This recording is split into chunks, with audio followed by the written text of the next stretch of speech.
Bonjour à vous toutes et à vous tous. Aujourd'hui, je vais aborder la découverte de capacités subtiles en soi. Donc, ça va être un petit épisode, mais il me semblait quand même intéressant d'évoquer ce sujet. Donc, avec le temps et en avançant sur ce chemin d'éveil de conscience, on constate que se déploient en nous des compétences qui sont le résultat du développement de nos perceptions subtiles. Dans un premier temps, ces compétences, elles vont nous servir de test, car on va les expérimenter sur nous-mêmes en lien avec les situations de notre quotidien. Elles ont pour ambition de nous apporter du soin, des compréhensions sur notre moment présent ou sur des situations non résolues du passé. Dans un second temps, elles vont nous permettre plus tard, si on le souhaite, d'accompagner et de soutenir des personnes qui en exprimeront le besoin. Mais attention, dans ce cadre, il va nous incomber d'agir avec prudence et responsabilité dans nos actes et nos paroles. Il ne faut jamais oublier que, comme tout thérapeute ou coach de vie, nous pouvons apporter une réelle aide, mais nous pouvons aussi faire des dégâts. Comment? Eh bien, en manquant d'humilité, en se croyant infaillible, en ne travaillant pas sur ses propres problématiques, en ne respectant pas la personne qui nous consulte ou ses besoins, en affirmant que notre vérité est la seule valable, en ne se préparant pas correctement avant un soin. Je crois qu'il est vraiment essentiel et primordial de faire de l'humilité sa première ambition. Viser l'humilité, c'est accepter que l'on n'est pas Dieu tout-puissant, que l'on ne sait pas tout et que l'on peut se tromper. Malgré toute notre bonne volonté et même si nous avons travaillé sur nos propres blessures, nous n'en restons pas moins de simples humains qui, pour diverses raisons, peuvent laisser agir à un moment donné ou à un autre des filtres qui interfèrent dans la réception des messages. Chacun organise sa préparation comme il l'entend, bien sûr. Cependant, l'objectif reste le même pour toutes et pour tous. Faire de notre canal, quel qu'il soit, un canal d'une pureté la plus immaculée possible, possédant la capacité de transmettre des informations justes, avec amour et respect pour la personne qui nous consulte. Lorsqu'on accueille une personne, il est également nécessaire de poser des objectifs de soins précis. Que souhaite cette personne? Un soin, des réponses à des questions, des compréhensions, des prédictions? Sommes-nous en mesure de répondre à ces objectifs? Sont-ils en accord avec notre travail, nos valeurs? Et nous, sommes-nous au clair avec ce que nous souhaitons? Vers quoi avons-nous envie ou pas de nous orienter? Faire part de nos désirs à notre guidance est important pour notre bien-être. Dans quel domaine, avec quelles énergies et avec quel type de personnes on souhaite ou pas travailler? Si ce désir est dépourvu d'ego et a pour but ultime d'accompagner et de soutenir les personnes qui en ont besoin de la meilleure façon qu'il soit, alors nous serons entendus. On peut faire le parallèle avec une infirmière qui fait le choix de travailler en pédiatrie plutôt qu'en médecine interne. Il n'y a pas de mieux ou de moins bien, seulement des intérêts différents que nous pouvons exprimer.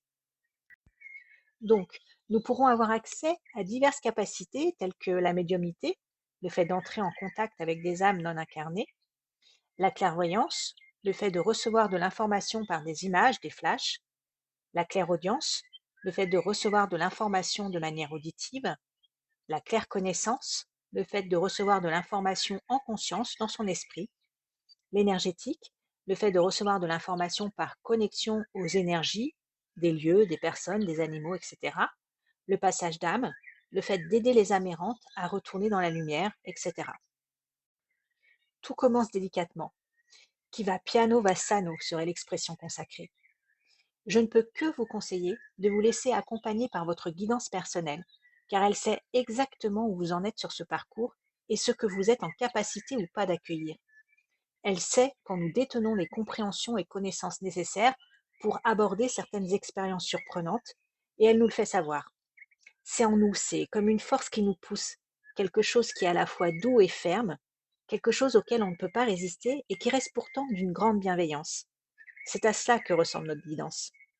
Concrètement, elle va nous amener à vivre des expériences en lien avec les mondes subtils afin que nous puissions nous y confronter et accepter petit à petit ce vers quoi nous sommes censés aller. Chacun, chacune de nous a une aptitude et ou un intérêt plus marqué pour l'une ou l'autre des capacités subtiles, et c'est en acceptant de l'expérimenter régulièrement que nous devenons efficients.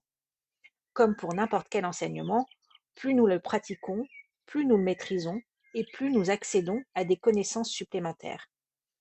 C'est aussi un cercle vertueux car plus nous pratiquons, plus nous nous sentons à l'aise avec ces capacités.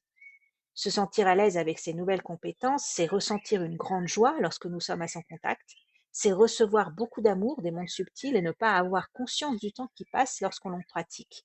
C'est avoir l'envie d'en connaître plus à ce sujet, c'est être passionné et heureux ou heureuse de se voir grandir dans cette discipline. Parallèlement au développement de cette capacité principale, d'autres capacités apparaîtront et viendront au fil du temps compléter la première. Nos guides sont patients et ils sont endurants, car ils ont à cœur de nous faire réaliser les désirs d'incarnation de notre âme. Ils prendront le temps nécessaire et déploieront toute leur ingéniosité pour nous permettre d'accéder à ces enseignements. Bien sûr, nous faisons face à de l'appréhension et parfois même à de la peur au contact de ce monde subtil que nous découvrons, mais nous sommes toujours bien guidés et accompagnés. Il est fabuleux de vivre ces moments de dépassement de soi et de concrétisation des désirs de notre âme. On ressent vraiment un plaisir immense. Alors, cependant, si certains ou certaines résistent à connecter à leurs capacités subtiles, d'autres auraient plutôt tendance à vouloir devancer l'appel de leur guidance pour aller plus vite. Comme je l'ai déjà évoqué, il ne sert à rien de forcer les choses. Notre manque d'humilité et notre ego spirituel peuvent parfois nous mener à des situations difficiles à vivre. Alors, nous avons notre libre arbitre et toute est expérience. Mais vouloir aller plus vite, c'est souvent contre-productif et ça peut nous amener à compliquer notre chemin par la rencontre d'énergies basses, voire sombres. La dualité existe tout autant dans la matière que dans le subtil et il est indispensable de savoir à quoi on se connecte pour ne pas être pollué énergétiquement. Je vous remercie de votre écoute et vous dis à très vite pour la suite de ce partage sur l'éveil de conscience. Si vous souhaitez me contacter pour une séance de sophrologie ou un soin énergétique, toutes les informations se trouvent dans la description de la vidéo. Si ce contenu vous intéresse, je vous invite à vous abonner, à liker et à activer les notifications pour être informé de la sortie des prochaines vidéos. À bientôt!